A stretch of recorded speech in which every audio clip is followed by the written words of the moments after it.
Welcome to another episode of the MMA Lock-Cast. I'm your host, Manpreet, aka MMA Lock of the Night, and your boy on Twitter at MMALOT. And this week we're going to be going over UFC Fight Night Gilbert Burns versus Tyron Woodley, or UFC Fight Night Apex. I'm not 100% sure. It feels like forever since we actually had the last event, which I believe was Overeem and Harris. I believe that is correct. Anyway, they did slam us with 3 events within the span of 7-8 days. So that was fun, but then they, give us a weekend off, and now we're back at it for May 30th and potentially the next 5 weeks or so. I'm excited for it.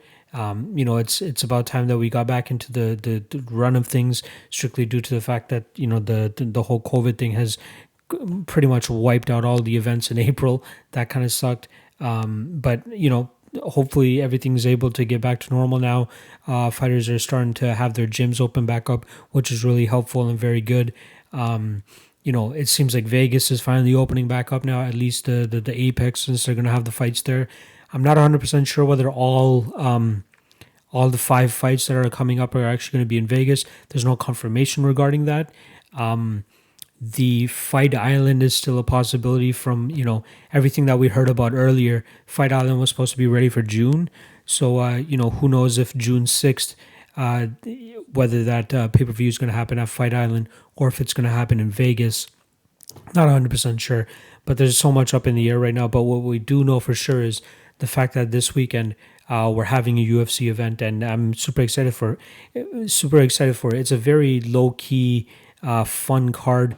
I'm hoping that I can watch the entire thing live. I'm pretty sure I will be able to, but regardless, I'm super excited for it. Before we get into it, though, let's go back to the last UFC card we had, which was UFC Florida. Had a pretty good event.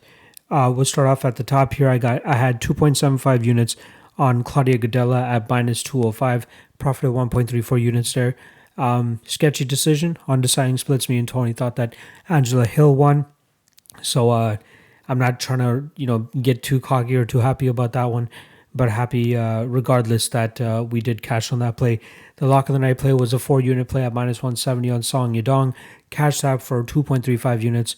Very happy to have that event in the bay, or have that decision go our way as well too, because that was a highly controversial one. Another one that me and Tony covered as well, but we do believe that Song Yadong was the rightful winner in that fight.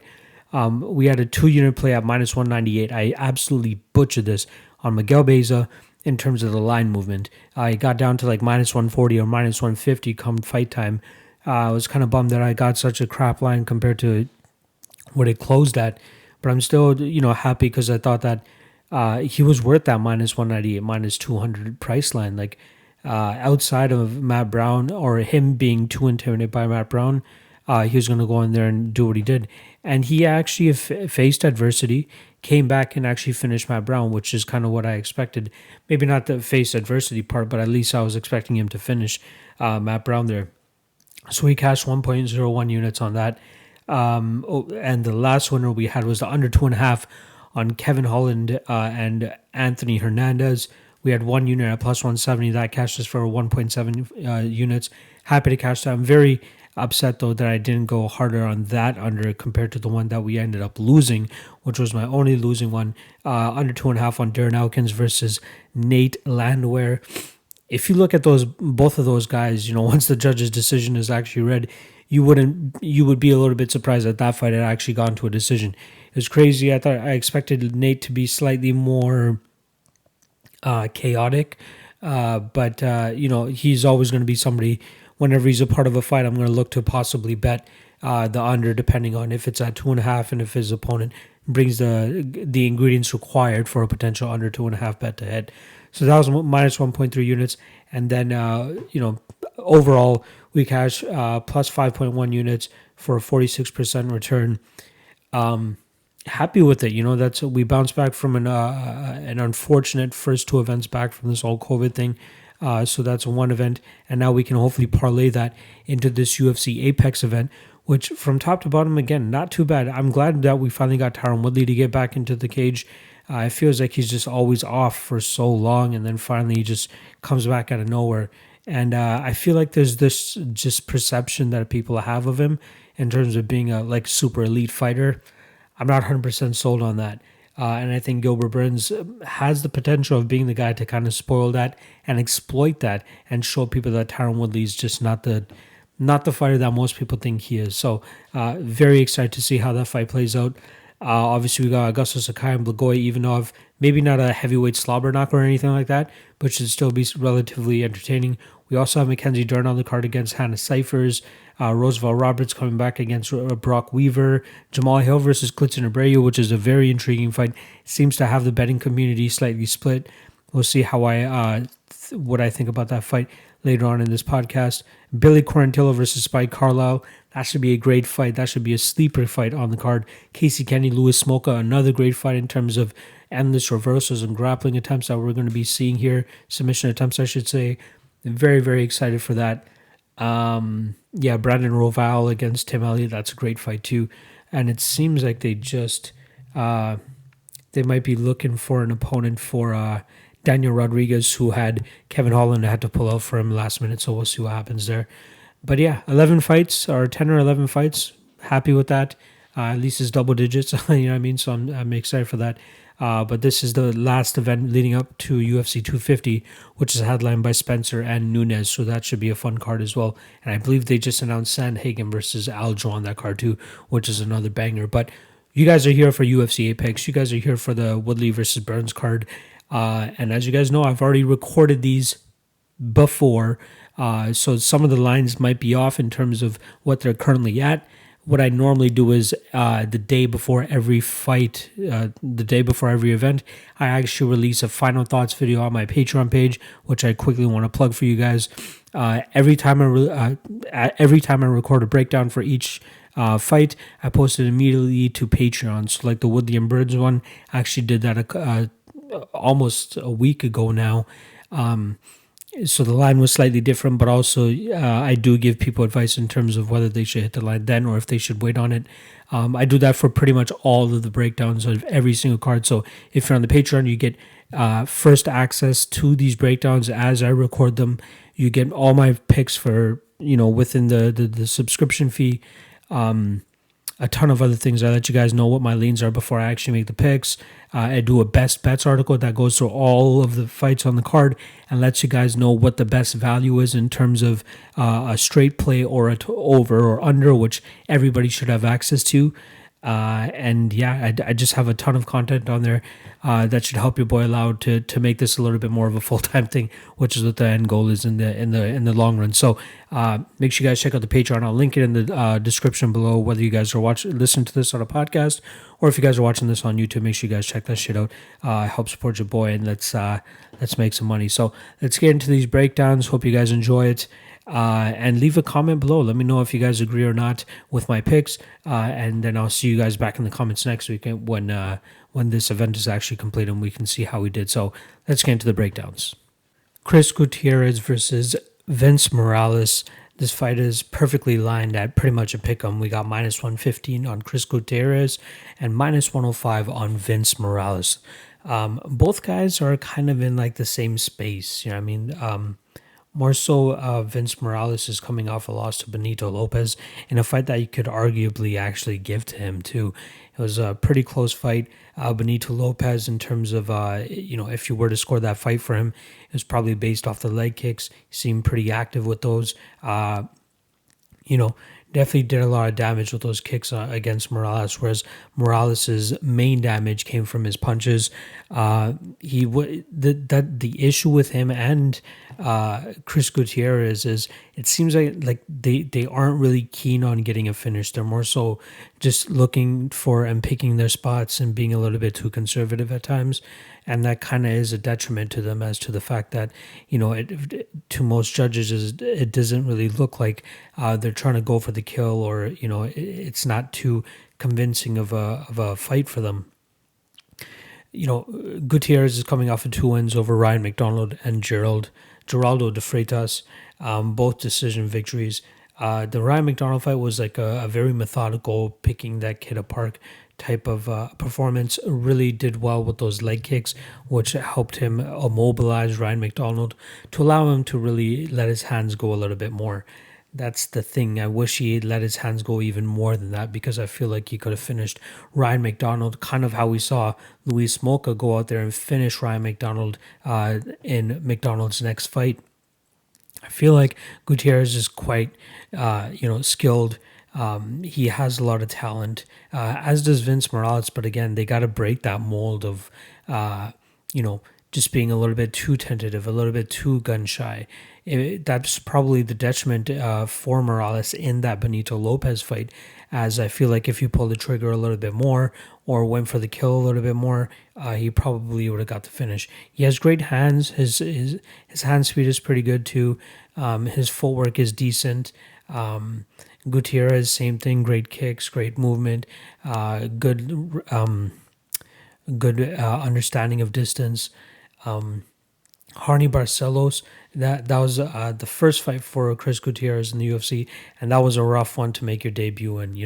Barcelos is a monster. Barcelos was 12-1 going into that fight. Very, very dangerous fighter. Gutierrez put it on him in that first round and a half or so, and then Barcelos was able to come back and get the finish there. But again, it's hard to really pick a side here. It makes sense as to why the line is 50-50. I'm interested to know actually what the over 2.5 is. Yeah, minus 320. That kind of just shows you like these guys aren't really out there going for or looking for a finish.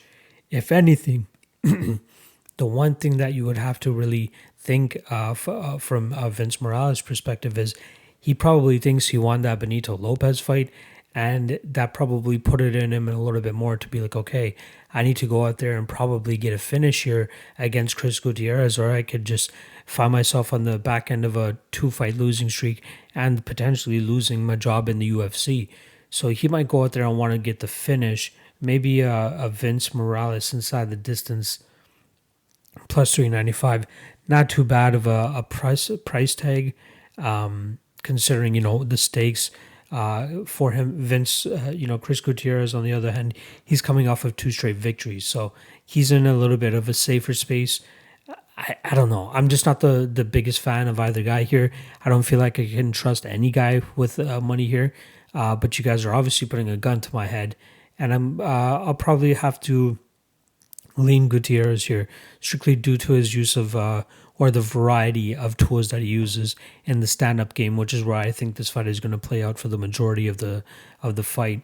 I think Morales will still stay too far in love with just his hands, maybe not have too much pressure, and then the deciding factor there is going to be Gutierrez continuously staying on those leg kicks, which has won fights for people who have fought Morales in the past too, right? That's something you got to think about. I'd say Morales has the edge in hands, but I think as an overall striking game, you might have to give it to Gutierrez. And Gutierrez has also a minor wrestling background as well too, so who knows if we see him pull that out of the bag and try to get the victory that way too. So I'll go with Gutierrez to win by decision. The under 2.5, considering if Morales really goes out there and tries to get this finish to try to save his job, that plus 230, not that bad of a price tag. But all in all, I'd probably skip this fight. I'll probably pass on this fight. But if you really want to lean one way, I'm going to have to go with Chris Gutierrez to win this fight by decision. Casey Kenney versus Louis Smolka. Casey Kenney's coming into this fight as a minus 270 favorite. Quite a solid favorite. Plus 230 is the return on Louis Smolka here. Let's start off with Casey Kenney. Pretty much every fight that you see this guy in, it's kind of like a grapple fest. There's a lot of reversals. There's a lot of sweeps. There's a lot of changing of position. Like, it's insane. There's a lot to take in whenever you watch his fights. The Ray Borg fight really comes to mind there. The Manny Bermudez fight, obviously, as well, too. That fight in particular was very informative in regards to the fight that he has coming up here against Louis Smolka. Manny Bermudez, high level jiu-jitsu guy. I know he got tapped out by Charles Rosa, who just recently got dummied by Bryce Mitchell, but this is a different type of jiu-jitsu. Manny Bermudez is very offensive, pretty much gives up some positions to try to chase submissions. Casey Kenney was able to get out of every single one of those and come out on top and eat some of the shots from Manny Bermudez.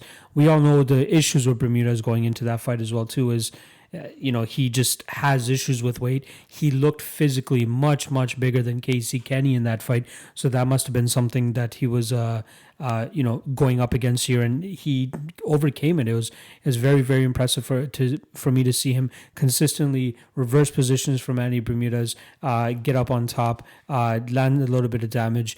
And then on the feet, he didn't look that bad either, too. His main thing is obviously jiu-jitsu and wrestling.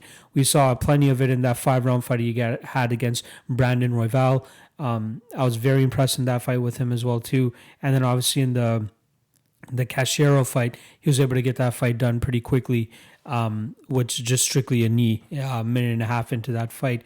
The Merab Dvalishvili fight, on the other hand, that's another guy that pretty much is Kenney on crack. Let's just put it that way. The guy, Merab, we all know that he's a little bit of a money train for me. Outside of that Ricky Simone weird fight that he had and the bad decision in the Frankie Saenz fight, I think he has a lot of potential to be a top 15, top 10 guy.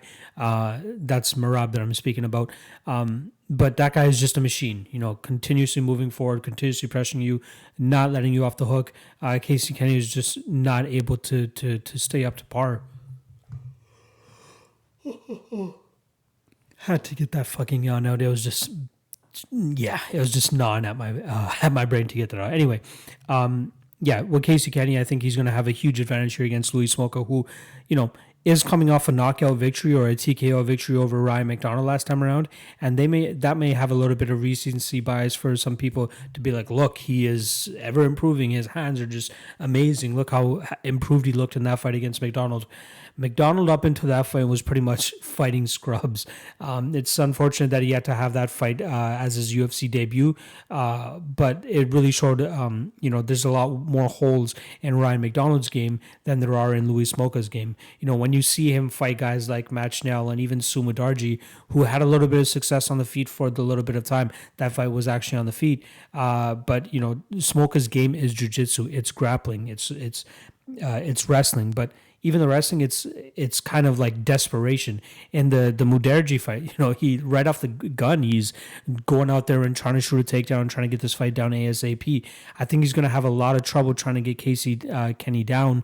I believe he will eventually be successful, but I think it's going to be a lot harder for him to get this fight to the ground than say the Muderji fight, which is the one that really comes to mind here.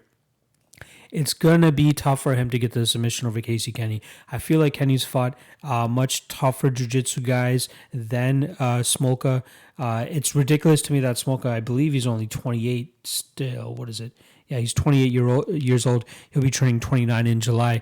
But I think that Smolka, that's that one path to victory that he has. And against Kenney, I think he's going to be outgunned here. I think that Kenney's going to be the stronger guy.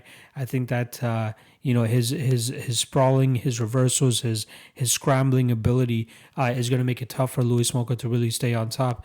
And I think that we could see Kenney really wear out Smolka here. Smolka's going to really have to work here, and Kenney's pretty much done that for, he can do that easily, those 350 or those 3-5s, no issue.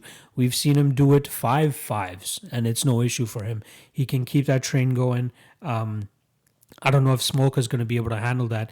I think, a lot of people are looking at this line like that might be a little bit too crazy for Kenney, but personally, I think it's perfectly lined. Maybe even minus 250. Like, I would wait for the minus 250 because I think we'll get that. I think we'll see a lot of people be like, okay, there might be some value on Smolka here.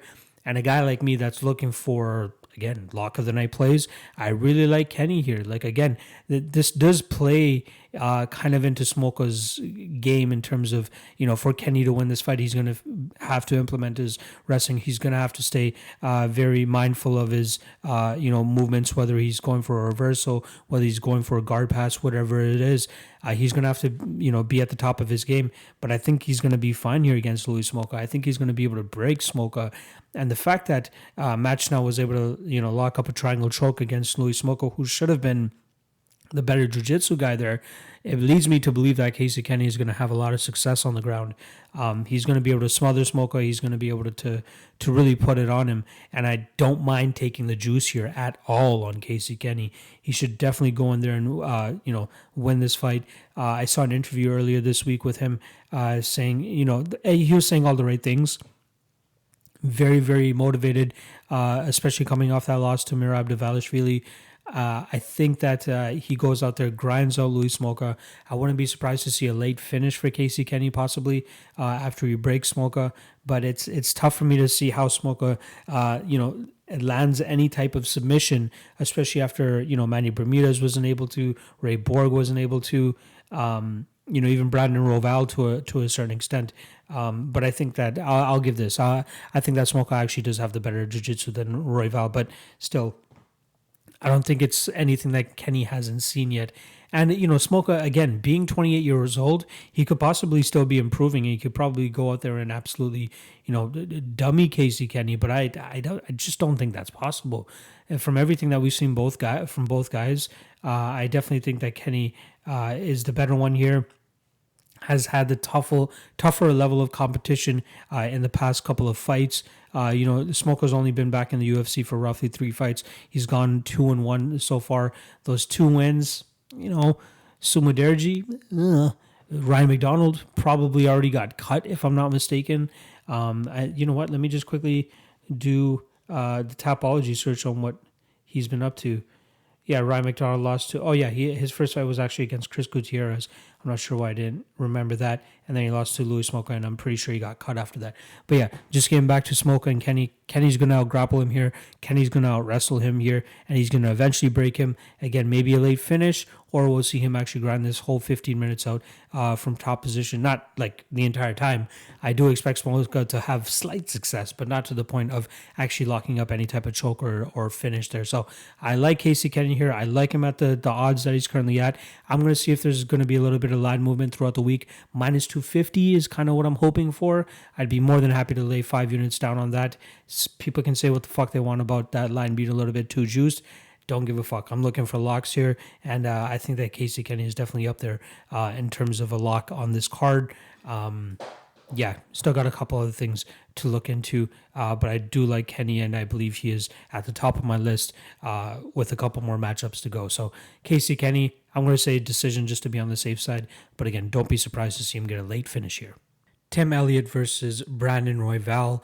This fight should be bonkers. Both guys have similar styles in terms of very awkward and flashy and entertaining. They kind of like to throw caution to the wind and just go balls to the wall, it seems.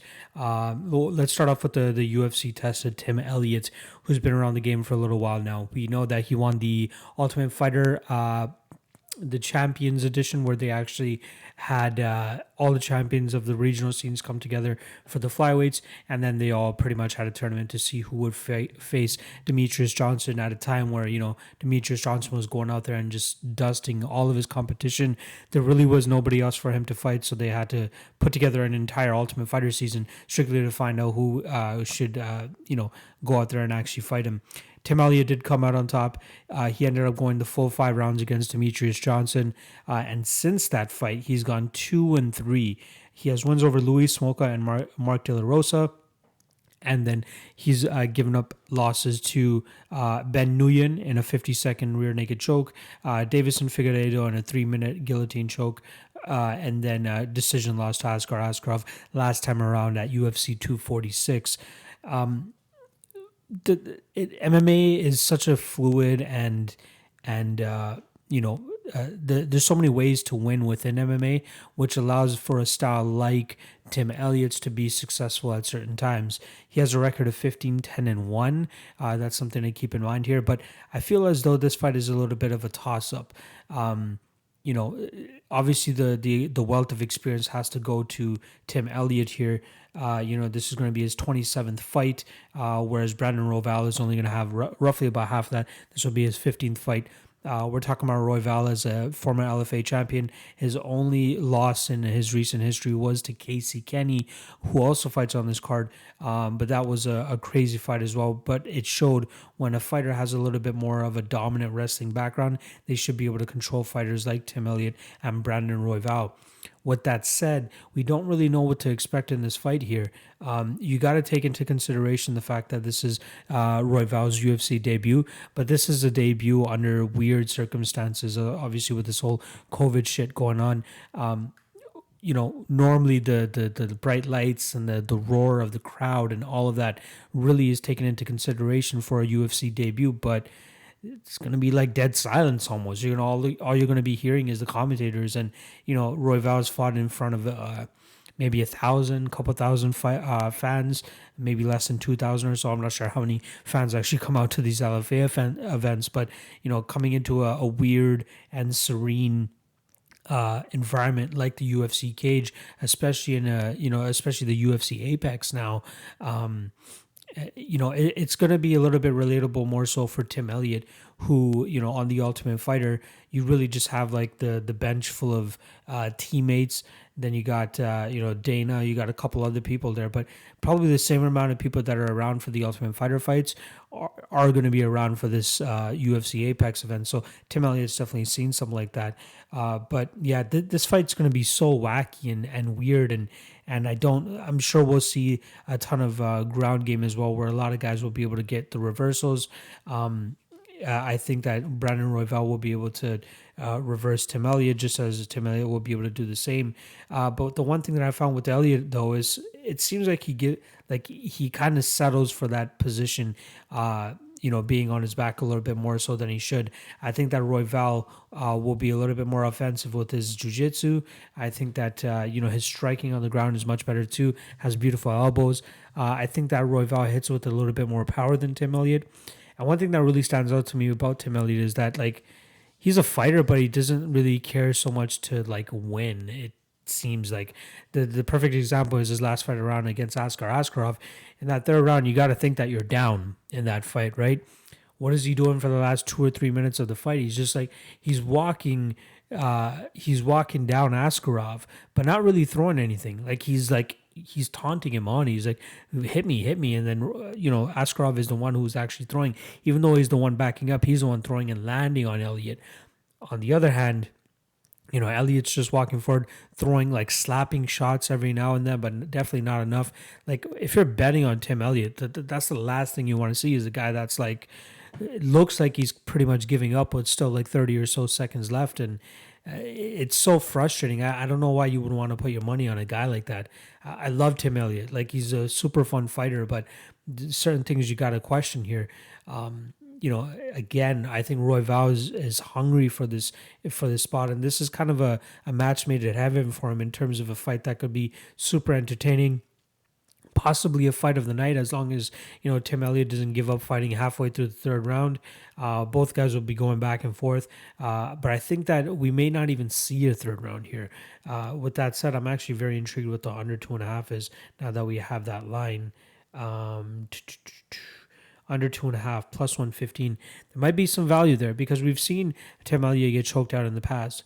We've seen Brandon Royval kind of, push to his peaks in some of his fights. I'm not sure if Tim Elliott will be the one to actually pull off the victory here, but I like Brandon Royval here at that plus 150-ish that he's at as well too. You might want to look at that rather than the plus 115 of the under 2.5, as I do see Royval being the one actually getting the finish. I like Royval here. I have this rule, and obviously with this whole COVID shit going on too, I may be able to make a little bit of tweaks to these rules that I've set out for myself. Obviously through the experience that I've accrued over the last 2 or so years that I've been doing this now, as an actual MMA Lock of the Night brand. But I probably still won't pull the trigger just due to the fact that I do see other dog opportunities throughout the card. But I like Royval as a dog here. I think he holds a ton of value at that plus 150 line that he's at. And by the way, that rule that I'm talking about is betting on debuting fighters. No matter if they've beaten their opponent in the past before, Jeff Hughes, Maurice Green, there is still an opportunity for them to go out there and shit the bed. But yeah, Royval seems like a very hungry kid. Has a ton that he wants to prove here. Yeah, I like him to beat Tim Elliott. I could see him definitely snatching up some sort of choke, and maybe in the second round when they really have felt each other out. But I like Royval here. Maybe not enough to bet him, but plus 150 is not too bad of a line for a fight that, in my opinion, should be a little bit closer in odds. Minus 170 for Tim Elliott, a little bit crazy considering the style of both of these guys. And we've seen Tim Elliott shit the bed on numerous occasions in the past. And especially with such an offensive fighter like Royval, Royval would probably find a chink in that weird, awkward style. And he has a weird, awkward style himself too, again, like I've said. But I just don't think that Tim Elliott is that killer that's going to go out there and exploit that the weirdness and the awkwardness of Royval's game as well too. So again, I like Royval here. I'll take him by second round submission. Maybe I can't keep going back to my word and betting these debuting fighters, but I like Royval to win here. I'll take him by second round submission. He's a live dog. If you want to go out there yourself and take the shot at him, I wouldn't be mad at you. But yeah, I like Royval here by second round submission. Klidson Abreu versus Jamahal Hill. This fight is a little bit intriguing simply due to the fact that Jamahal Hill seems to be a very promising prospect. And I like to emphasize the word prospect because I feel like there's still many things in his game that he needs to develop. He's only 8 or 7-0 at this time. He as a frame, he seems to have a decent frame for a 205er. It would be nice to see him bulk up a little bit in terms of just adding a little bit more muscle mass to himself, but still a young kid, at least in terms of the MMA game.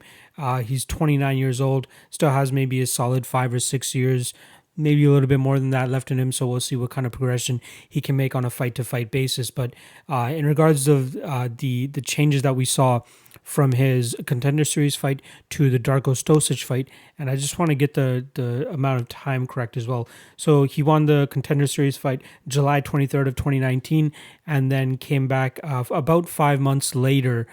He was actually scheduled to fight a month later after his Contender Series fight, but he had some visa issues.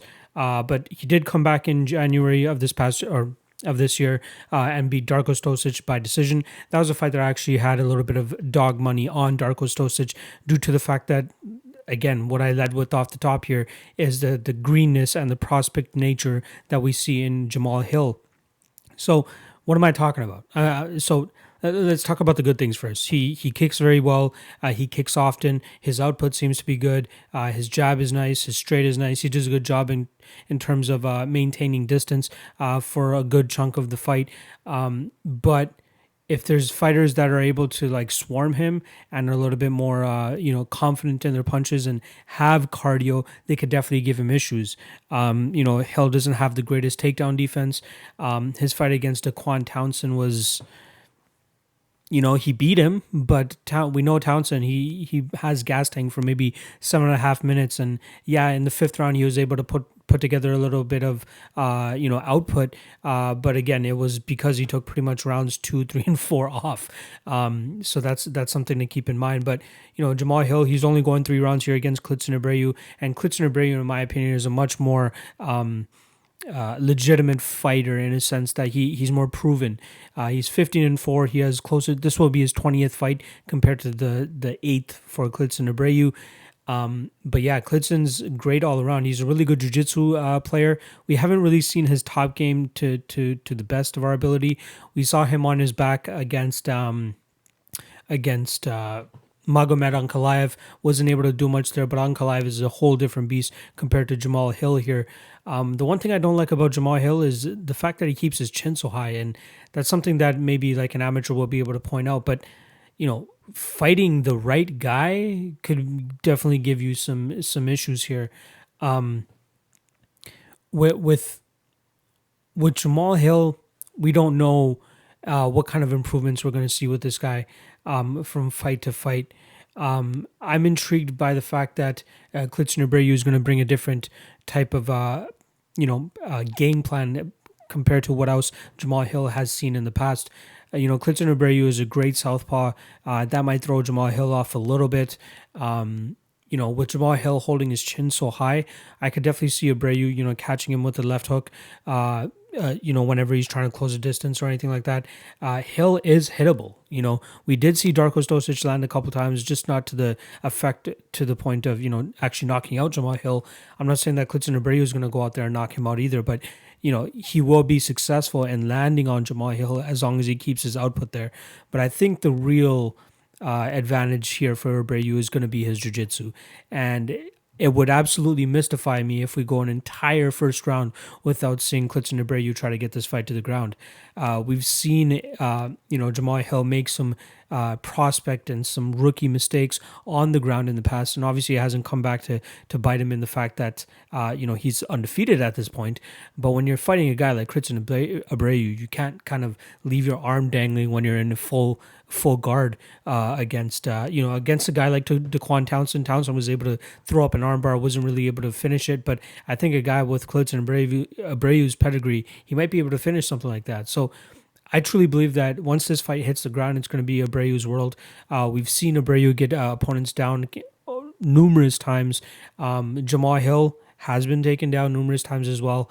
So Jamahal Hill would really need to have really good takedown defense here to be successful, and I don't think he's going to have that here against Abreu. So I really like Abreu. I was very surprised that he was the underdog going into this fight.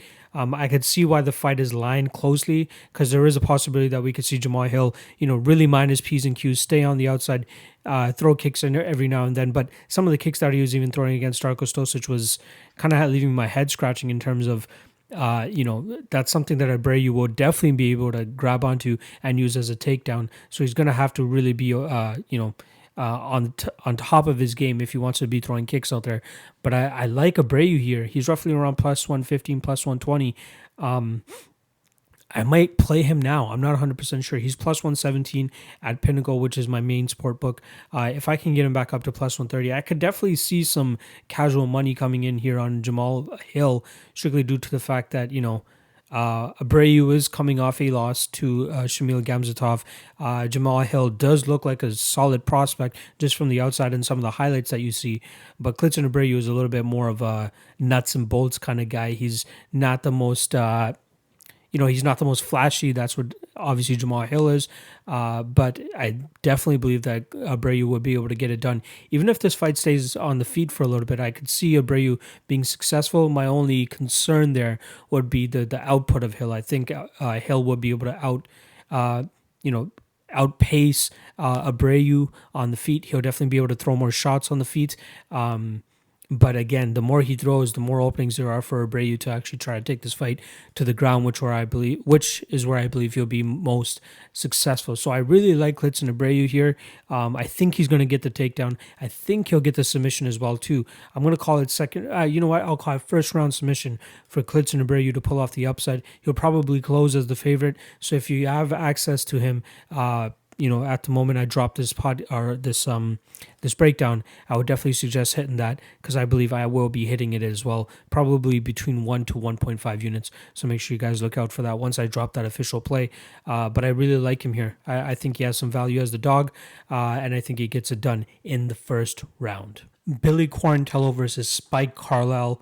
Billy Quarantillo, this one's going to be a little bit hard to get through, so I'm just going to continue calling him Billy Q for the rest of this breakdown. The line on Billy right now is minus 145, plus 125 for Spike, who probably has the best, name for a dog as his actual name. But getting to Billy Q's fighting style, very aggressive fighter. He sometimes does come out the gate a little bit slow. He did, face some adversity against Adrian Valaka, Kamola, Kirk, a little bit from Jacob Kilburn, but not as much. He pretty much took over that fight from the get-go. But the thing that's very evident about him is that he'll take whatever you're throwing out at him and dishing at him, and he's going to come back and throw some heat back at you, put on a relentless pressure and relentless pace on you to get you out of there. The transitions that he was showing in the Jacob Kilburn fight are very, very impressive. He was pretty much one step ahead this entire time against Jacob, and then he eventually went on to get a triangle choke later in the second round.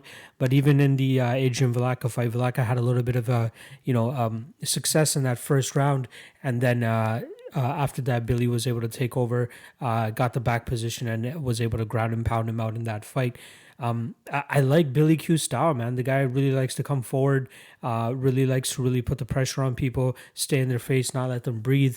Very, very impressive. I think he has a little bit of a pretty good ceiling in terms of where his skills could be. I'm glad that he's taken on Spike here, who also in his own right is quite aggressive and a huge power puncher himself too. And there's going to be a slight size difference with Spike Carlyle coming in at 5'8", and Billy Q coming in at 5'11", 71-inch reach for Spike Carlyle, 70-inch for Billy Q. But I think this could be like a early Spike or later Billy Q. There isn't too much footage out there for Spike. The few fights that are out there for him show that he can really get the finish quick and early. But if the fight goes on a little bit longer, it's going to be a more difficult task for him to get the finish, which is where I think that Billy Q's, resilience and his tenacity will really come into play here. We could see a late choke for Billy Q or an early TKO for Spike. I'm not the most confident in terms of leaning either way, in terms of picking a side, especially with the line being somewhat close. But the over/under is actually where my eye has really been caught. Minus 140-ish, minus 150-ish is what the current line is on the under 2.5. And now let's take this into consideration. They're giving us 2.5 compared to the regular 1.5 in terms of what they normally delegate to finishers per se, but for some reason they're not really considering Billy Q and Spike Carlyle to be finishers, even though 19 out of their 25 combined fights have finished under 2.5.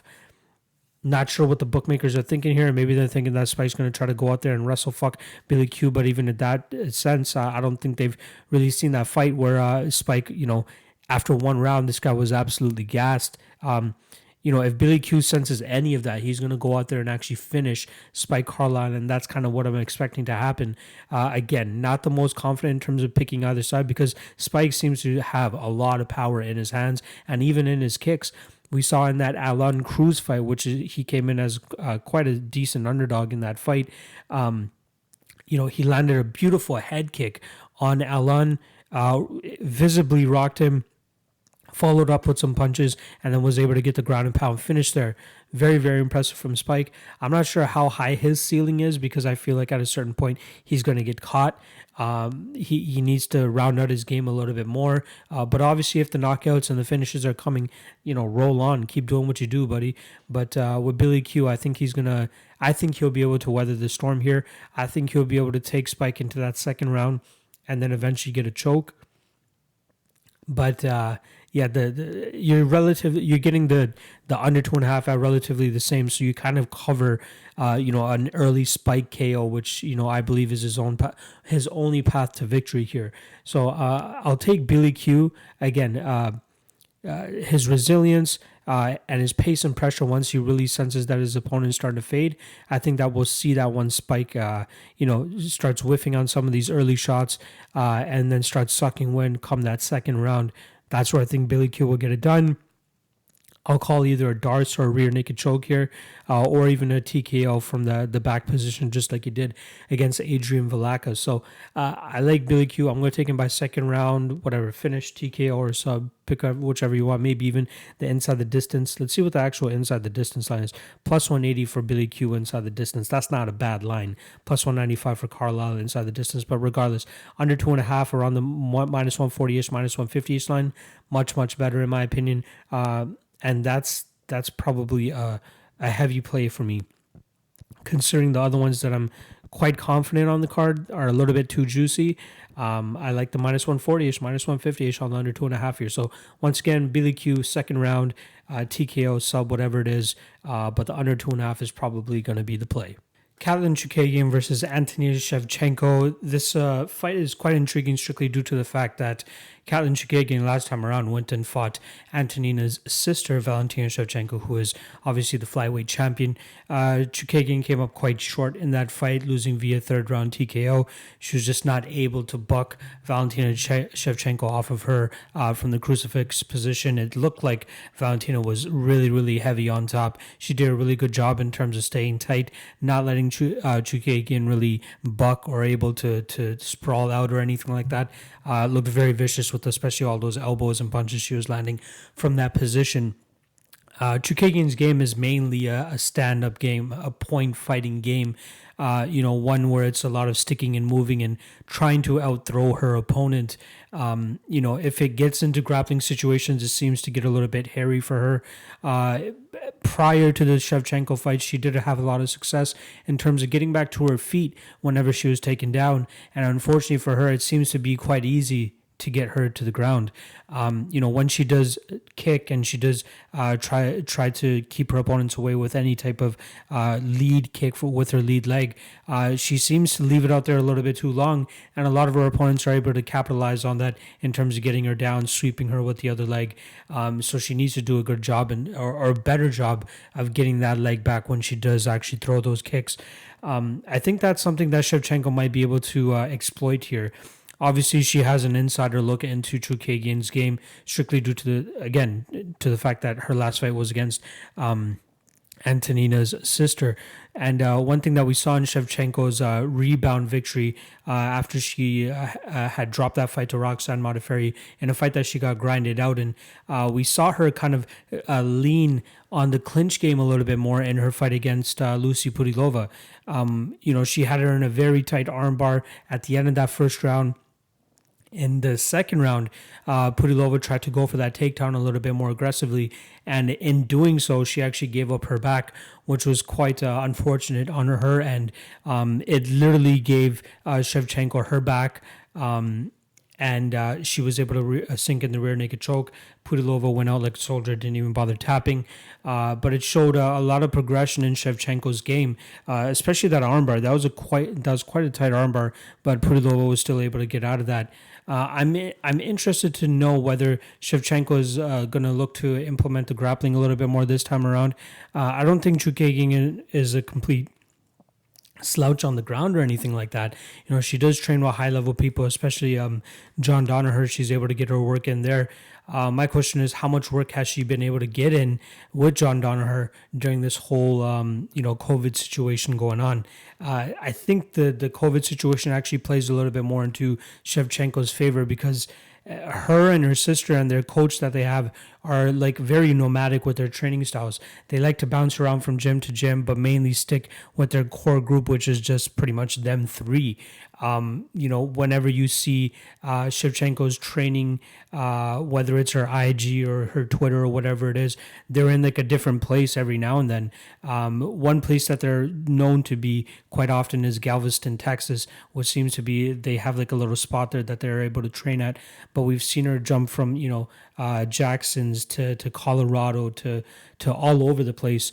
So that's very, very helpful for her to kind of have this like, not chaotic, but again, nomadic training style where she doesn't really need to worry about where they're at. She's able to get training in still.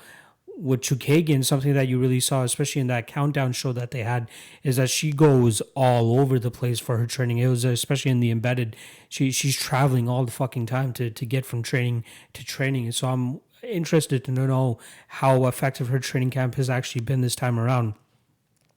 I like Shevchenko in this fight. I think she has the crisper striking. She has a more powerful striking. The only thing that Chookagian may have her beat out in is the output, but I think that we'll see a grapple-heavy style from Shevchenko this time around, where we'll see her take her down, probably ride out on top. I don't think that we're going to see her pull off a submission like she did against Pudilova, but she could be successful from the top. And even though that Roxanne Modafferi fight was, really took the air out of all of the chemistry that she had going into that fight, we could take a couple good things from there. Modafferi, a lot of people like to look down on her, and she's always a huge underdog in most of her fights, but she is a pioneer, and her most powerful game is her jiu-jitsu, is her grappling. And we did see a couple bright spots for Shevchenko in that game or in that fight. She did reverse positions every now and then. She was able to get the better of Roxanne here and there, but then obviously Roxanne was able to prevail in that fight.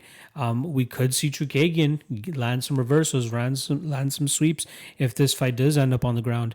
But I do like Shevchenko to win this fight, and I think that we'll actually see it mainly play out on the feet. Maybe a couple trips here and there for Shevchenko, but I do love Shevchenko in this spot. Minus 140 is a nice, nice odds. I'm probably going to wait it out a little bit more throughout this fight week and see where that line goes. But I definitely do like Shevchenko in this spot. I'm going to take her to win by decision. Chookagian, the fights that she wins by like a hair, and I think that Shevchenko is going to make it a little bit harder for her actually to win this fight. And again, catch that kick, sweep the leg out, get a couple shots off on top, maybe get back to the feet and then rinse and repeat kind of situation. Win rounds like that, bank rounds like that, and then get the judge's decision. So I'm going to go with Shevchenko to win here by decision. Possible bet, not 100% sure, but we'll see where the line plays out throughout the week. But once again, Shevchenko to win this fight by decision. Mackenzie Dern versus Hannah Cifers. This fight is currently lined at minus 420 for a Mackenzie Dern, plus 335 for Hannah Cifers. This fight is a little bit of unfortunate for a Hannah Cifers here. So I believe Hannah Cifers would really benefit from a 105 division, as I believe that there's a ton of girls that are a little bit too undersized for 115 pounds. Michelle Watterson is another one that comes to mind, who was previously an atomweight champion in Invicta. There's a couple other women as well too, Brianna Van Buren. There's one more that's escaping me off the top of my head. Oh, Loma Lukbunmi, who just recently lost to Angela Hill. But these women would definitely very much benefit from a 105 division because they're 5'2" and shorter, some of these women. And unfortunately, they're going to have to go up against women that, 115 isn't the biggest division. Obviously, we have 125, 135, and 145. But the difference between 105 and 115 seems to be a certain, pretty unfortunate for some of these women. Again, like Hannah Cifers, a perfect example of this is, her fight against Angela Hill. Angela Hill, not the strongest or biggest 115er out there, but it seems like she had a lot of success kind of ragdolling and manhandling or woman handling Hannah Cifers in the last fight. She was able to secure a takedown straight from the tie clinch, which didn't seem like it took the craziest technique, but in terms of actually being effective and muscling her down, she was able to do that. And, Hannah Cifers is a pretty thickly built woman. She is a savage. She hits with a lot of power, great leg kicks as well too, something that she stays a lot on.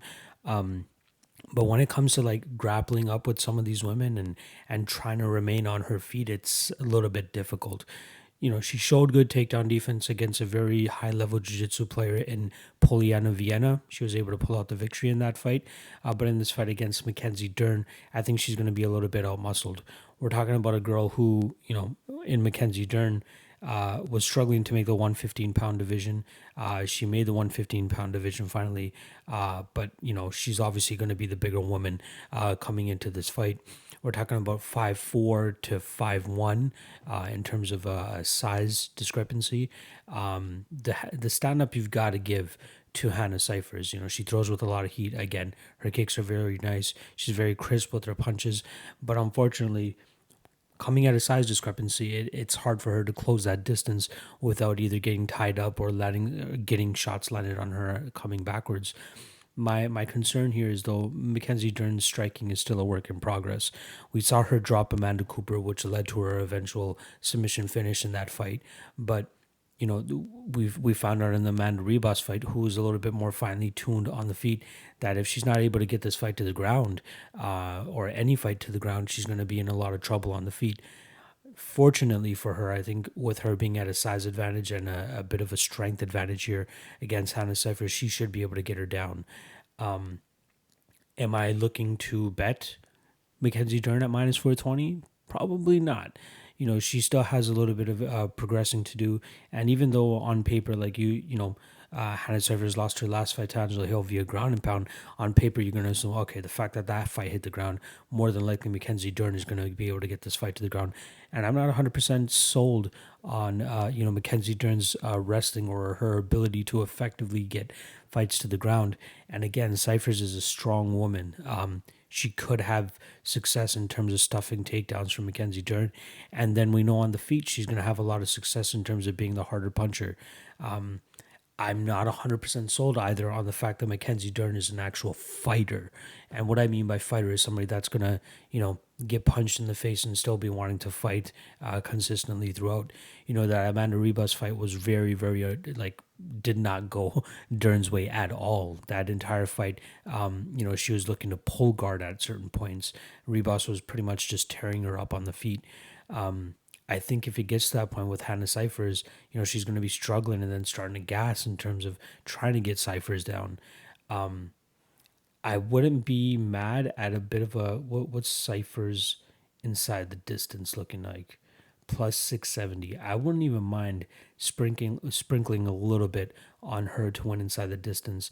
Before coming to the UFC, she had a couple stoppage wins on her resume. She's had 2 decision victories in the UFC, but again, if this fight stays on the feet, she could definitely punish Mackenzie Dern. I would be very wary in terms of putting Mackenzie Dern in a parlay, so be careful about that. Because again, even though her skills on the ground are vastly above what Hannah Cifers has to offer on the ground, every fight starts on his feet, right? So I'm skeptical in terms of Hannah Cifers being able to keep the fight on the feet. I'm skeptical of Mackenzie Dern being able to get this fight down. Seeing that we've seen Cifers get down and kind of outmuscled by bigger girls, you got to think that Dern will be able to get her down. But again, I'm not 100% sold on that. I need Mackenzie to work on her entries in terms of her, mixing her striking with her grappling with her takedowns. I want to see a little bit more of that. She's only had 8 fights. She's not the most weathered fighter out there yet. And then obviously she just came back from having a baby after that, or before that Amanda Ribas fight. So she's still trying to get back into her home after, having a baby, which is a pretty big thing for a lot of women in their women MMA career. But yeah, I'm going to go with Dern here to win by decision. But in terms of a bet, I'm going to have to pass on this fight. Again, I might throw a little bit of a sprinkle on Hannah Cifers inside the distance. Value-wise, you might even have to go with Hannah Cifers here in terms of plus 335. That's a little bit ridiculous in my opinion. This fight should maybe be minus 250 Mackenzie Dern, max minus 300 Mackenzie Dern. Maybe at that point I would feel a little bit comfortable with parlaying her. But at minus 420, there's no need. Just stay away from this fight. Hannah Cifers could absolutely pull off the upset here. But I'm gonna go with Dern to win by submission, but not betting on it. Roosevelt Roberts versus Brok Weaver. This fight is between 2 guys who are still considered to be prospects within the UFC. Let's start off with Brok. Well, let's start off with the actual odds. Minus 320 for Roosevelt Roberts, plus 260 for Brok Weaver. I think it's fairly lined. We'll start off with Roosevelt Roberts, who has a little bit more UFC experience than his opponent here. He's 4-0 now, or sorry, 3-1 in the UFC. He also has a victory on the Contender Series as well, where he got a rear naked choke victory there. He was able to quickly dust Dar Horcher in his UFC debut. Had a little bit of a tough time putting away Thomas Gifford, but was able to get the decision there. Lost a very tough fight to Vince Pichel, who's a UFC vet himself.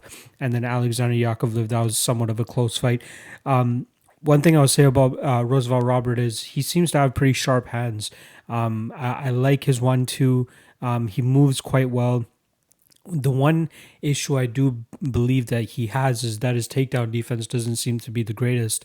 Yakovlev was able to have success there. Vince Pichel had a lot of success there too. We didn't see too many, submission attempts or anything from the bottom from Roberts. Obviously, in the Yakovlev fight, there were many times where he was able to get up. So he does have good get-ups. His only issue is that his takedown defense isn't the greatest. One instance, actually, that I did notice in the Yakovlev fight that I found very impressive was, I believe it was the beginning of the 3rd round where Roberts hit Yakovlev with a couple shots. Yakovlev instinctively shot just because he had a lot of success in the second round with the takedowns. But in the third round, Roberts kind of expected him to shoot after he got his hands off, and immediately he kind of sunk in this like power guillotine, and Yakovlev was forced to his back, and then Roberts was able to get on top from there. Small things like that really show, a fighter's fight IQ. So kind of knowing that the takedown is coming, he attacks something that makes his opponent give up an even worse position. So that's something to keep in mind here. In this fight against Brok Weaver, that's kind of been Weaver's go-to whenever he tries to or at least his path to victory in most of his fights. In the Contender Series fight, that was a very back and forth fight. Each guy had their time with cage control. I believe it was is his name Devin Smith? I just want to confirm that. Yeah, Devin Smith. He was 4-0 on takedowns. Like he was still able to get Brok Weaver down with relative ease. He had over a minute or 2 minutes more cage control time than Brok Weaver. But Weaver still pulled out the victory there. We saw the lack of takedown defense in Brok Weaver's game as well in that fight. And most of his fights pre-Contender Series, that's kind of the route that he took to try to get this fight to the ground and finish opponents that way. But I'm not the most impressed with his level of competition, outside of the UFC. He seems to be a guy that's kind of gotten the notoriety and the popularity strictly due to his out-of-cage antics in terms of, dressing up the way he does, just being a complete wild man in terms of the way he looks and the way he talks and all the shit that he talks and all that stuff. That seems to, paint a picture of a guy who doesn't really have the fighting style you expect somebody like that to have. Expect somebody like that to have like a Justin Gaethje style where you're just fucking moving forward, throwing bonds and trying to take somebody out. But he kind of looks uncomfortable on the feet. Even in that Rodrigo Vargas fight, which was his, or I should say Rodrigo, he's Mexican, not Brazilian. But in the Rodrigo Vargas fight, that was a fight where we saw, glimpses of that the mediocre striking. I think Roberts is definitely going to have the striking advantage here. But in the Vargas fight, he was getting hit a couple times. He got taken down quite easily, and then obviously that led to the illegal knee that stopped the fight. That's not the way he wanted to go out, obviously. Got the victory there. And now he rolls into this fight with Roosevelt Roberts, which is super tough. It's going to be very tough for Brok Weaver to pull off the victory here because I think that even though that Roberts has somewhat poor takedown defense, I think Brok's is even worse. You know what I mean? And also I think that Roberts has a lot better opportunities in terms of getting back to his feet, reversing positions, whereas Brok kind of seems to accept his position on his back. There are times, obviously, in the Devin Smith fight where he worked his way back to his feet, but there's nothing special about it. I believe the discrepancy in skill on the feet is the reason why Roosevelt Roberts is such a big favorite. But also, I think that we'll see Roberts lean on the takedowns and lean on the top control to try and get the victory here. Roberts 9-1 coming into this fight. Brok Weaver 15-4. So Brok has a little bit more time in the octagon, or at least in the cage, I should say. Initially, when I saw Brok Weaver, it was actually in the corner of Jason Knight when Jason Knight was doing the bare knuckle boxing. I'm like, this Brok guy, or not even Brok, I didn't even know what the fuck his name was, but this corner man of his just had this like unique look about him. And then it turns out, once he had that Contender Series fight, I'm like, oh, I know this guy. But either way, I like Roosevelt Roberts here, and I don't mind the juice on him. You know what I mean? Like the minus 320 is not the worst thing in the world. Like even if I can get minus 300 at one of my books, Pinnacle currently has him at minus 309. I wouldn't mind it. You know what I mean? Again, Brok's path to victory is something that Roosevelt Roberts is weak in, which is the takedown realm. But Brok is just as weak in that, in my opinion. And I think that Roberts will have the advantage in terms of being able to get back to his feet, just being the better, especially better striker too. He's much faster than him. He'll have more crisp straight punches. But just looking at the Vargas fight, just a little glimpse of the stand up that we see there. Weaver just has this weird high guard type of style, but it didn't seem like anything that he was comfortable with.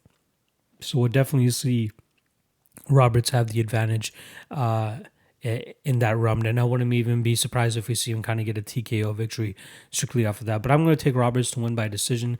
I think he grinds this fight out, gets the better of Brok pretty much in every aspect of this fight.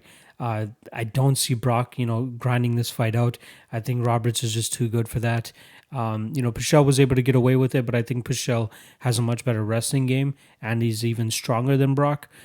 So that's the issue there in terms of Brock's path to victory. So again, I'm going to take I'm going to take Roosevelt Roberts to win this fight by decision. Augusto Sakai versus Blagoy Ivanov. This is a fight between two guys who made a bit of a name for themselves outside of the UFC before they finally made a arrival to the UFC. So Augusto Sakai used to be a pretty known heavyweight in the Bellator heavyweight division. His only loss was a split decision to Czech Congo, which is a fight that a lot of people thought he could have gotten away with in terms of winning. And then Blagoy Ivanov, on the other hand, was a WSOF heavyweight champion who defended on numerous occasions and then finally got his call up to the UFC. And now, I'm a big fan of whenever the UFC pits together fighters that were champions in different organizations and then finally get them to the UFC and then have them face off. A perfect one that I like to think about is Gilbert Melendez versus Eddie Alvarez. Eddie Alvarez used to destroy shit over on the Bellator scene. Gilbert Melendez, a great fighter on the Strikeforce scene. When they finally both got to the UFC at the same time, they were able to put that fight together. Great fight there. But now we got it in the heavyweight division. And obviously these guys weren't champions like the other guys was, other than Blagoy Ivanov, of course. But this is an intriguing fight. Both guys are quite durable. Augusto Sakai is more of a mover in terms of keeping on his bicycle. Very good movement for a heavyweight. Pretty good striking defense too. Takes minimal damage in his fights. Very rarely do you see him rocked or hurt, just because he's really good at he's pretty mobile for a heavyweight, especially of his stature. In terms of size, we're talking about 6'3", 77-inch reach, and he usually comes in around 258, 250. So he's one of the bigger ones. And then Blagoy Ivanov, it seems like he always gives up a little bit of height just due to how thick the guy is. He's 5'11", weighs in roughly around 255 with the 73-inch reach. But one thing that you'll notice with him, when he's fighting guys that he seems to be at least intimidated by their power, he has no problem with being on his back foot. The Junior Dos Santos fight, Junior was able to keep him on the end of his jab, pretty much just, stick him up against the cage for the entire fight in terms of just keeping him backing up. The Ben Rothwell fight, Rothwell was moving forward a lot, but not throwing enough, in my opinion. But there was a good argument that Ben Rothwell probably could have walked away with that fight too. But in terms of how that fight played out, it just seemed like Ivanov was scared of the power coming back towards him. But unfortunately for Ben Rothwell, he just wasn't throwing enough to actually capitalize on that.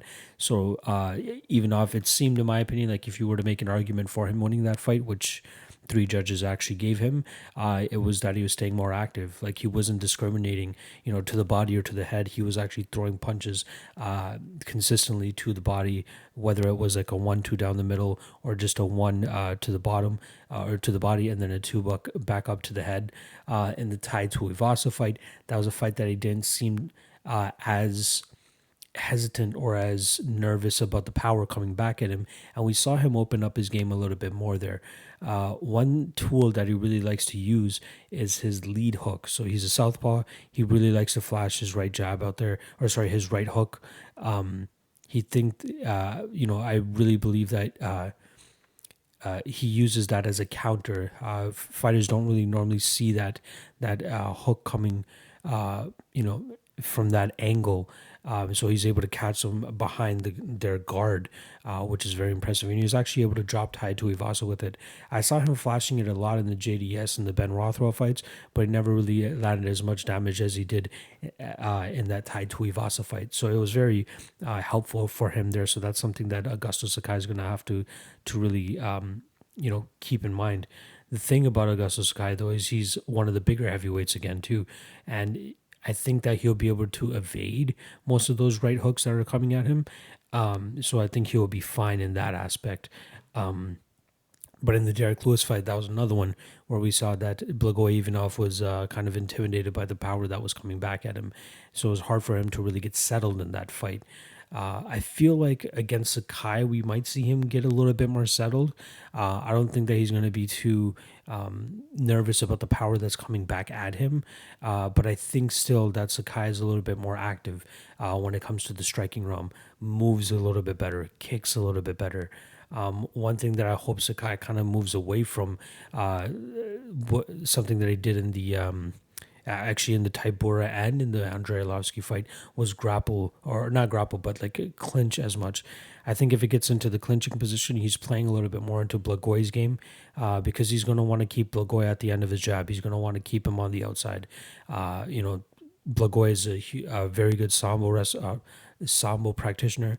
If I'm not mistaken, I'm pretty certain he has a victory over Fedor Emelianenko in sambo. So that's something that Sakai's going to have to worry about. If he wants to tie up with Blagoy, he's going to have to do his work and get out of there ASAP, because Blagoy could, produce some sort of trip. He was able to get Derek Lewis down, tie Tuivasa. Another thing that he'd like to do, something that he got kind of tied up in, no pun intended, was whenever they were in clinch positions, and Ty was really digging for the underhooks, Blagoy always fished for his neck. Like, he was always trying to get him into like a headlock position, a guillotine type of position, to really snap him down, get him on his knees. Maybe his end goal was to get the back and slowly pound him out. He was never really able to get to that position, but I'd be very surprised if he got Augusto Sakai to that position. I think Sakai actually has probably the best cardio that he's faced in the UFC outside of Junior Dos Santos. Obviously, that fight went a full 5 rounds, but I think with Augusto Sakai, he's going to have to worry about somebody that moves even slightly a little bit better than Junior Dos Santos.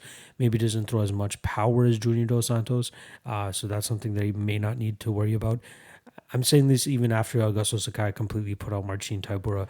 Maybe not completely put out. That's probably an over-exaggeration of that TKO victory. But he did have some power in that clinch, was able to land some beautiful uppercuts, and then he finally went ham on Tybura and then was able to get the finish in that fight. I don't think he's going to have success. I don't think Augusto Sakai is going to have success in terms of putting Blagoy away. The closest we've seen Blagoy to getting hurt was Tai Tuivasa landed a good shot and that kind of wobbled him, but he was able to get his senses about him real quickly, and he was back in that fight. He ate a lot of shots from Derek Lewis. That Derek Lewis fight was super close. The thing about Derek Lewis fights is he just fucking stands around for a good portion of the fight, lets his opponent get a bunch of shots off, just strictly activity, and then he'll have these like 20 to 30 second spurts, maybe even less than that, where he lands these huge shots and maybe does some damage on his opponent. But that's why Derek Lewis is always having such close fights. No matter how much success his opponents are having, he can steal around just like that. So Blagoy's had an interesting run, 2-2 in the UFC now. Losses to JDS and Derek Lewis, and then wins over Rothwell and Tuivasa. But unfortunately, I think he's going to eat his third loss here. I like Augusto Sakai to win this. I just think he moves a little bit better, has a little bit more output. I'm just interested to see what kind of Blagoy we're going to see, strictly due to the fact that I don't think that he's going to have as much respect for Augusto's power as he did for Derek Lewis and Junior Dos Santos, even Ben Rothwell. Again, that was a close fight, but still edged out that victory. But I like Augusto here. He'll move better. He'll be able to evade the big shots of Blagoy. My only concern is if he does try to tie up with Blagoy. Blagoy has sneaky trips that he should be able to land on Augusto Sakai. So Sakai's going to have to be very, very sharp here to make sure he doesn't get taken down. And two, he doesn't stick around in that clinch super long.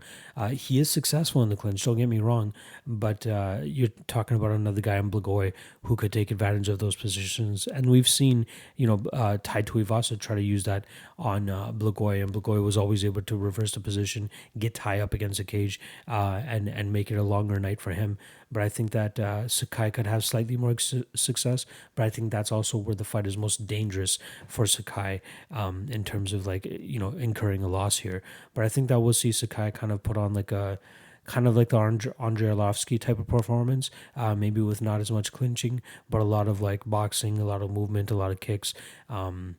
I like Sakai here. I think Sakai's actually going to win by decision, so maybe the over 2.5 is something to look at. But even the odds straight up for Augusto Sakai, roughly around the even money, -115, -110, I think there's a ton of value there too, considering the type of fighter that we get with Sakai. Very efficient with his movement, very efficient with his work. There's a reason he only has one loss on his record, which, again, it could be completely the other way for him.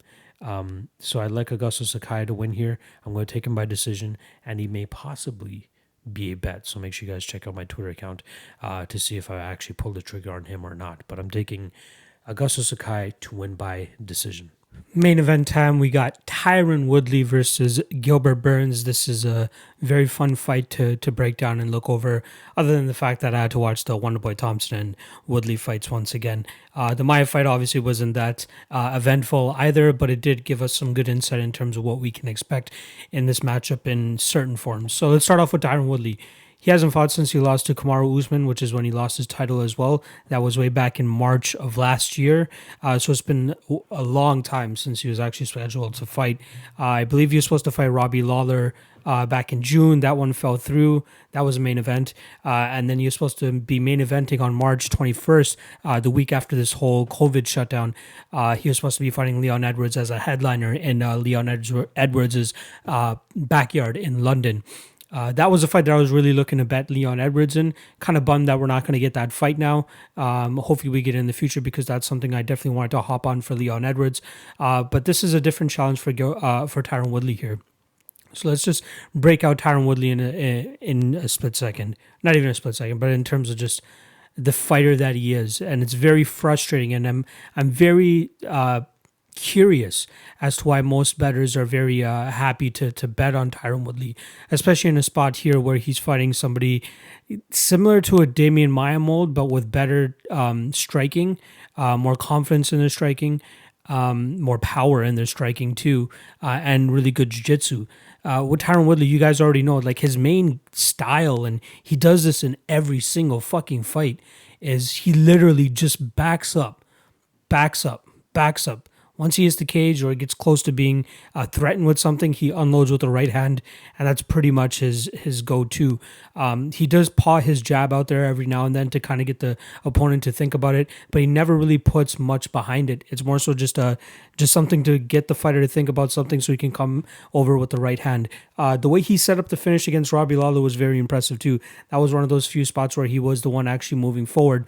But you notice that he kind of plays with the hands a little bit to get Robbie to react with it. And then on the third feint, he comes over with the right hook, lands perfectly clean on Robbie Lawler and puts him out.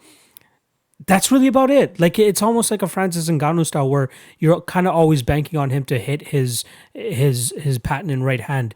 The Damian Maia fight was pretty easy for him. Damian Maia doesn't have the best striking, obviously. He's, a little bit more tentative on the feet. That allowed Tyron Woodley to land some good shots, drop him every now and then, but his output just wasn't enough either. Like, it was enough against Damian Maia because Damian Maia knew his only shot to win this fight was to get it to the ground and hopefully pull off a submission, but very, very tough to get a guy like Tyron Woodley down when you have the style of a Damian Maia. Gilbert Burns, in my opinion, is a little bit more aggressive with the takedowns. Now, I'm not saying that he's going to go out there and take Tyron Woodley down, but if this fight goes a little bit longer, he has a good chance of landing some sort of takedown and possibly implementing his jiu-jitsu. But finishing off with Tyron Woodley, it's mystifying to me that people are like happy to put money on him. This is it's just an intriguing style matchup here, given Gilbert Burns' side. So Gilbert Burns, we've definitely seen a bit of a transition for him, an improvement from him, especially since that Olivier Aubin-Mercier fight back at UFC 231. We saw a guy that was way more confident in his hands, was allowing his hands to go a little bit more. The work with Henry Hooft was definitely paying off at that point. Landed really good shots on OAM, was able to drop him a couple times as well too. And then obviously he grinded almost that fight as well with his grappling and, back control. So definitely a dominant grappler, especially in the jiu-jitsu realm once it actually hits the ground. He's landed some good takedowns as well in his past. The Alexei Kuchenko fight was able to land some good blast doubles. Beautiful work there. Again, I don't know if he's going to be able to do that against Woodley, at least not in the first 2 rounds, maybe 3 rounds. But another improvement that we've seen from Gilbert Burns is his ever improving cardio. In his first several fights in the UFC, we definitely saw an issue with his cardio. It didn't really let him, go for it in the third rounds as he's able to nowadays. I like Gilbert Burns. Again, his hands have looked very well. I'm very impressed with the power that he has in his lead hand as well too. He was able to finish Damian Maia with it, or at least drop then finish Damian Maia with it. He was able to drop Olivier Aubin-Mercier with it as well too. That was beautiful. His hands are looking very good, and his kicks are starting to get there too. It was definitely leaving a mark on OAM. Again, a fight that allows you to see his full arsenal of skills. But the one thing that was evident in the Gunnar Nelson fight, what was the fight before that? In the Gunnar Nelson fight, in the Alexei Kunchenko fight, in the Mike Davis fight as well too. He won most of these fights kind of clinching and grappling and pushing his opponent up against the cage and kind of just landing pitter-patter shots from there and kind of, letting the rest of his game open up from that. But most of it was pretty much clinching and grappling. I think that Woodley is going to be the stronger guy here. So if he tries to clinch and grapple with Woodley, I'd be interested to know if Woodley would try to take this to the ground. Is that somewhere he wants to be? He got the black belt after that Darren Till victory, but we all know that there's different levels to the shit when it comes to black belts. And two, I know for sure he'll be the stronger one in this position too, so I think he'll be able to reverse positions here against Gilbert Burns, push him against the cage, maybe land some elbow, or maybe land some strikes at that point. So I'm a little mystified in terms of what's going to happen there. I think this fight really hinges on the type of Tyron Woodley we see. Like, one thing that we did see from him after the Kamaru Usman fight was the fact that he went over to AKA Thailand and put in some work over there. I'm not sure if it was AKA Thailand or it was Tiger Muay Thai, but one of those gyms he actually went over to in Thailand strictly to work on his Muay Thai, which is something that he definitely needs help on. Because if he's able to get more confidence in his hands and not just that big right hand, he should be able to land some good shots with his left hand as well too, throwing some kicks in there, and that allows him to open up his wrestling game even more. And then maybe he can stop just plodding backwards. I'm not sure what kind of improvements we're going to see from Woodley. The guy just, he's 38 years old too. That's kind of something that caught me off guard when I was looking up this fight. I thought he was closer to like 34 or 35. But yeah, he's definitely getting up there in age. Gilbert Burns is a spry young 33 years old, pretty much just hitting his peak now too. He's running a big winning streak, has a ton of momentum going into this fight. The odds have stretched a little bit since I last looked at them. When I first looked at them, it was roughly around minus 140 for Tyron Woodley, minus 150 for Tyron Woodley. Now it's sitting around minus 170 plus 150 for Gilbert Burns. So without a doubt, in my opinion, the value here lies on Gilbert Burns. I think he has, if we see relatively the same Tyron Woodley this time out, you got to give the slight advantage to Burns in the striking, strictly due to the fact that he throws more.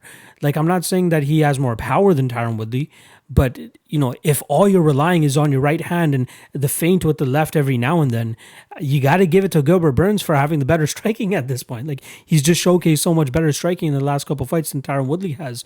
And again, there's a difference between being a good striker and having power. Tyron Woodley has power. Gilbert Burns is on the track of being a good striker. And again, I don't know what kind of striking we're going to see from Tyron Woodley from the work that he's doing over in Thailand. But if he brings any of those skills over to this fight, he could have a lot of success. I'm not sure how confident he is in terms of staying on top of Gilbert Burns if he decides to go the wrestling route here. I don't think he's going to try to do that. Especially later in the fight. If it gets later in the fight, he might be a little bit more sloppy. I expect, again, it's going to be tough to tell whose gas tank is going to be there in the third or fourth round if we get there. But man, the value at plus 150 is on Gilbert Burns, and I think I'll be playing at least one unit, maybe 1.5 units on Gilbert Burns here. I want to see how the rest of this card shapes out. I'm actually recording this on May 19th, so we still have 11 days to the fight. As of right now, there's only 4 fights announced for this card and that we have odds for. So I want to see what the rest of the card looks like in terms of dog money. But I think Gilbert Burns is definitely a very, very live dog here.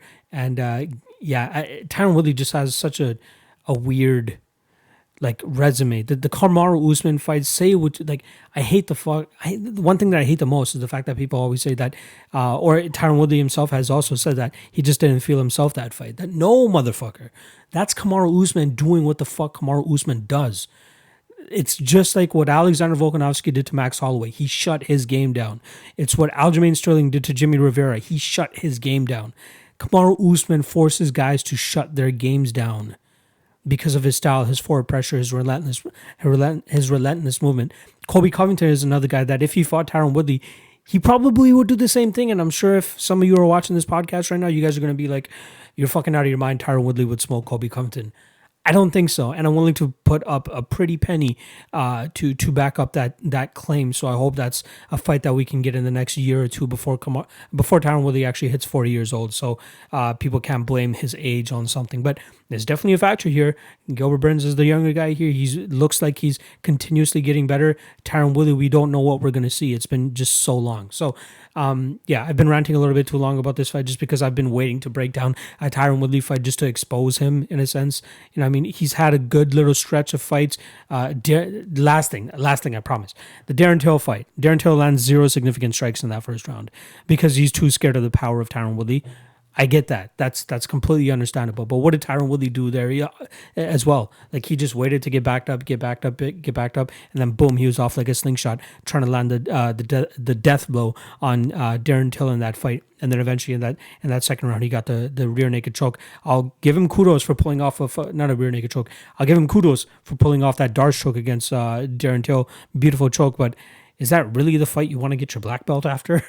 Darren Till's no jiu-jitsu wizard or anything crazy off the ground either. But the Damian Maia fight, again, very easy. We saw all the wrestlers who have decent striking go out there and do the exact same thing to Damian Maia.